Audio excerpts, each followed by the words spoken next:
வணக்கம். தமிழ் ஃபுட் கார்னர்ல இன்னைக்கு கொத்தமல்லி தொக்கு பண்ண போகிறோம். இந்த தொக்கு பண்ணுறதுக்கு நிறைய பொருட்கள் தேவைப்படாது. இது இட்லி தோசைக்கு தொட்டு சாப்பிட்றதுக்கு ரொம்ப சூப்பராக இருக்கும். அது தவிர தயிர் சாதத்துக்கு தொட்டு சாப்பிட்றதுக்கும் ரொம்ப அருமையாக இருக்கும். கொத்தமல்லி இலையில் நிறைய சத்துக்கள் இருக்கிறதுனால இது உடம்புக்கு ரொம்ப நல்லது. இப்போ இந்த தொக்கை எப்படி பண்ணுறதுன்னு பார்க்கலாம்.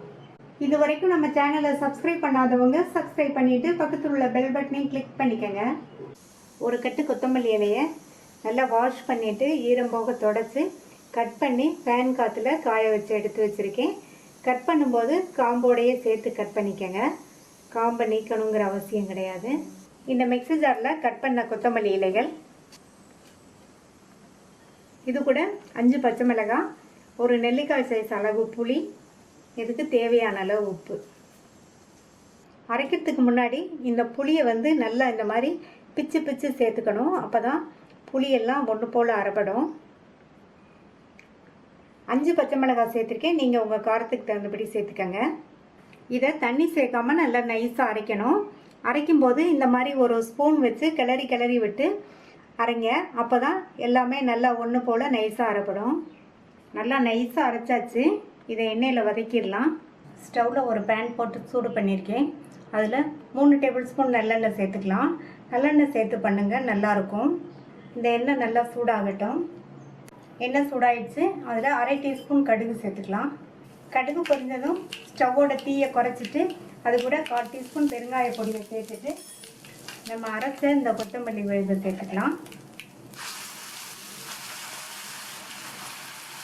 கொத்தமல்லி விழுது சேர்த்துட்டு நல்லா இந்த மாதிரி மிக்ஸ் பண்ணி விட்டுக்கணும். ஸ்டவ்வை மிதமான தீயிலேயே வச்சுக்கோங்க. நல்லா இந்த மாதிரி கலந்து கொடுத்துட்டே இருந்தோம்னா நம்ம சேர்த்த எண்ணெயெல்லாம் நல்லா பிரிஞ்சு வெளியில் வரும். கொத்தமல்லி தலையோட பச்சை வாசனையும் போயிடும்.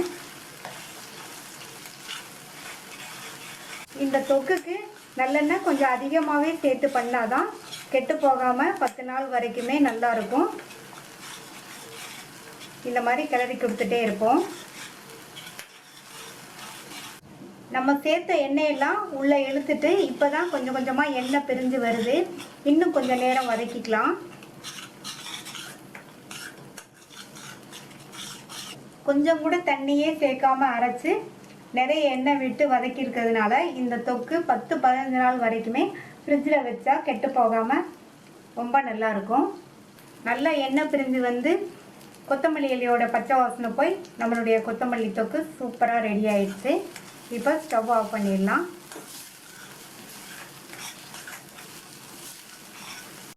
ரொம்ப குறைவான பொருட்களை வச்சு ஈஸியாக பண்ணக்கூடிய சுவையான கொத்தமல்லி தொக்கு ரெடி ஆயிடுச்சு. இந்த டேஸ்டான ஈஸியாக பண்ணக்கூடிய கொத்தமல்லி தொக்கை ட்ரை பண்ணி பார்த்துட்டு உங்கள் கமெண்ட்ஸை சொல்லுங்கள். தேங்க்யூ.